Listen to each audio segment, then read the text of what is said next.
Everybody, Jason Burmis here, and I want to do this video about Hollywood predators, and we're not going to go over all of them. I've done videos in the past specifically talking about several of them, but I came across this very old article from 2008 from a Twitter account that I follow, and I encourage you guys to follow as well, An Open Secret. Now, if you're unaware of what An Open Secret is, it is a film that exposes high-level Hollywood pedophilia.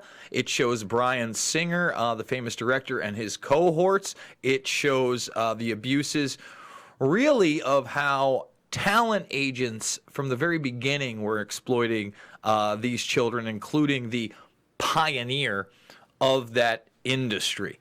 Now, I also want to say one of the reasons I'm covering Daniel Radcliffe, a.k.a. Harry Potter, is because it's one of the instances where a woman takes advantage of a boy. I mean, he says he was 16 years old at the time, and she was much older, but we're going to get into that.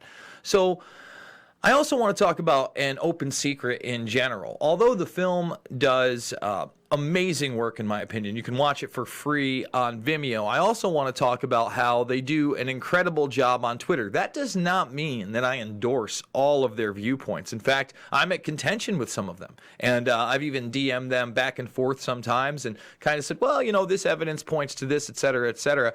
I feel like if you are actually respectful with them, they're pretty good about it, and that's why hopefully in the near future we are putting together a debate between Gabe Hoffman, basically the financial backer, producer of that film, and Whitney Webb of Mint Press. And I'm interested in going over both sides of the argument of Epstein being involved in intelligence with them without any hostilities or name calling. So hopefully that's going to go down. Now, again, this is a 2008 article from the Daily Mail. And by the way, here's the thing. They put this out there, and not a lot of people followed up on this. In fact, although they said older woman, they didn't say, much older woman. It wasn't an emphasis. It was that he had had a good time in his first experience. But basically, when he says he was 16, okay, it was a much older girlfriend. Now, was this woman in her 20s? Was she perhaps in her 30s? He insisted the age difference wasn't ridiculous, but he did say it would freak some people out. And I think it freaks people out because we know that when adults are preying on teenagers, that could be our son or daughter, brother, sister, etc. And I don't like the double standard that, it's okay for an attractive older woman to go after, a young teenage boy. We're not talking about somebody who is 19 years old or even 20 years old in this case, and, somebody that was about to turn 17. Although, again, you're considered an adult at that point. Should you be fraternizing with children at that level? And I would obviously say no. Now, I want to talk about, before I get into another Hollywood individual named Alex Winter. He's going to be in the new Bill and Ted movie. Yes, he will be starring opposite Keanu Reeves. That's where you're going to know this guy from, but I assure you his body of work is a lot bigger and better than that. He's actually a really accomplished film director, documentary film director that's done great things. But again, we'll get into Alex Winter in a moment. What I wanted to show you was this, okay? Article promotes a 55-year-old and 22-year-old dating for 6 years, endorsing a 49-year-old committing child sex abuse upon a 16-year-old boy. Video, I'm marrying my sugar daddy. And this is pinknews.co.uk. Here's the thing. Now, apparently the kid was supposedly 17. Here's the headline. And then let's just go over to the other picture. I mean, look how much younger. I mean, that kid still looks like he's 15, even if he is 22. Let's be honest. He looks extremely young. Now, again, I'm not here to be the morality police. I believe 18 is the thing. They came back and tried to argue. I'm not going to get into the full thread here that the kid was 17 and the legal age of consent over there, et cetera, et cetera. And Open Secret wasn't having it. And they're like, look, this is promoting pedophilia. And I do believe that. Since then, it's been taken down. Okay, you can see that no longer exists. What was this one? But notice how they're also complaining that Republican lawmakers want to make child drag shows illegal. Well, First of all, a child shouldn't be sexualized. I don't like the pageants of the young girls, the John Bonet stuff. No, thank you. But this stuff is out of this world crazy that you would allow your young child, your young boy, to not only dress like a girl, but dress like a girl with fake everything, doll them up while they are a small child. I'm talking about 8-year-olds, 9-year-olds, 10-year-olds, 11-year-olds. Get out of here. Ugh. Ugh. And yeah, no, I like that people are trying to make that illegal. Why are we trying to push this on society? It does not make... Sexualizing children is no good. Now, some of you may be familiar with the Crazy Days and Nights blog, okay? And there it is right there. NT Lawyer is on Twitter. I'm not sure where his following is at, but it's pretty big. So if you go here, all right, you can check this out. Now, what he does is he puts up a bunch of blind items, okay? And we're going to zoom in so we can all read this together. And then he reveals them, okay? So in 2018, he talked about Alex Winter's molester. The guy Alex Winter was molested by was an evil man and suffered death as an evil man should. A man who will, all accounts, molested and raped hundreds of boys. This is the Hollywood system. I want people to understand that. Throughout his life, and was eventually killed by his adopted teenage son, who he had molested and raped for years. Our actor is foreign born, and he was killed just shy of his 70th birthday.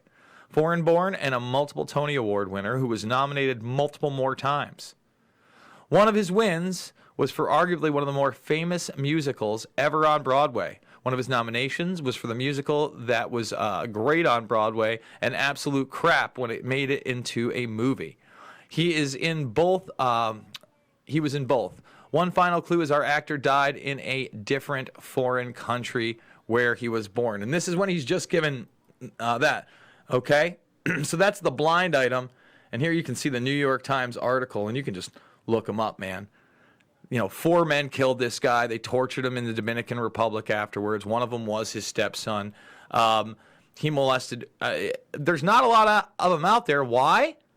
Because he's a legend. Broadway legend. Broadway legend. And I want to point out Alex Winter, aside from being in one of my favorite, if not my favorite vampire film of all time, The Lost Boys, just a classic. He is an amazing director. Now, if you haven't seen Deep Web about Ross Ulbricht and the Silk Road, it's a must-watch, okay? What you've been told about what the Deep Web actually is, et cetera, is 99.9% fiction, if not more. What it really is an open source arena for all sorts of information. Now, that doesn't mean illegal things and bad things aren't happening there. Yeah, that's going to happen. But to make it out like this guy who's now going to spend the rest of his life in prison if they have their way, was somehow like the mastermind behind anonymous hit teams and drug sales, et cetera, is just beyond ridiculous and unfortunate. And they framed it in a manner where they're trying to oppose any other type of open system where you and I can share that information. He also recently put out another documentary, which I can't recommend enough. I have to finish it. I actually fell asleep, and it wasn't because of him, by the way. And by the way, Peter Pan was the Broadway production, I'm pretty sure. Yeah, Peter Pan and the King and I, that's where he was probably molested there. But he did a thing called the Panama Papers, 2018 documentary, and I really need to get into that. He's into cryptocurrency. Alex Winter, man, he's doing big things, and I think that he's going to get a lot more attention because of this Bill and Ted sequel that's coming out, right? Everybody's going to be like, oh, wow. But his Panama Papers documentary, I believe it is on Epix, but I'm sure you can download it in other places by now because it's been around. It's absolutely fantastic. So, guys, once again, what do we do here? We spanned really decades of how this child abuse continues on. It's a thread among Hollyweird, isn't it? These predators are into kids, period. And you look at the Nickelodeon and Disney stars that now have been propped up into, mega entertainment. People like Ariana Grande, Britney Spears, Justin Timberlake, et cetera, et cetera. It's generational. And for that type of fame, some of these kids are willing to endure that abuse. And what's worse, a lot of these kids' parents and those around them, like with Bella Rose, as she claims, from 8 to 14, she was being passed around. They looked the other way. They all knew what was going on. I did that video. It's an incredible one. So we're here to stop this kind of thing. We're here to make sure that people actually be held accountable and are prosecuted to the highest extent of the law. Them too. We should be going after them too. Forget about this Me Too movement and whatever of politics. It failed. It failed fucking miserably. Harvey Weinstein's on the streets right now. Time's up. Well, time should be up for these multitudes of child molesters. And with that being said, we're doing 3, 4, 5, 6, 7 videos a day. Earlier today, we did a video on the Ghislaine Maxwell saga and where she fits into the puzzle of Jeffrey Epstein and where she's been and how she really needs to be indicted and arrested. We went over some privacy concerns with Facebook and the rest of big tech. Bill Gates wants to block the sun. Bilderberg, Bohemian Grove, transhumanism, everything Epstein you can imagine. In fact, yesterday, Patrick Henningsen came on the program for almost 35 minutes to give the 21st century wire take. You need to check that out as well. So now's the time to join the Burmese Brigade. If you're not subscribed, thumbs this up, share it, and if you can, I'm doing this 7 days a week, and I'm doing it with your help. It's not about left or right. It's always been about right and wrong. I don't promise nonsense or bullshit. Everything I do goes out for free. That's how we do it here. I don't have a Patreon. I don't have a Subscribe Star. There are no secret Skype sessions. There will never be a Cameo, etc., etc. If you believe in my work, $5, $10, $15 helps like you wouldn't believe. This was created on the 17th, so that means on the 18th of this month, we'll be starting a new one. And we're almost there. I mean, we're more than 4/5 the way there with your help, so I thank you so much. And with that being said, we'll be back later with more news on the flip side.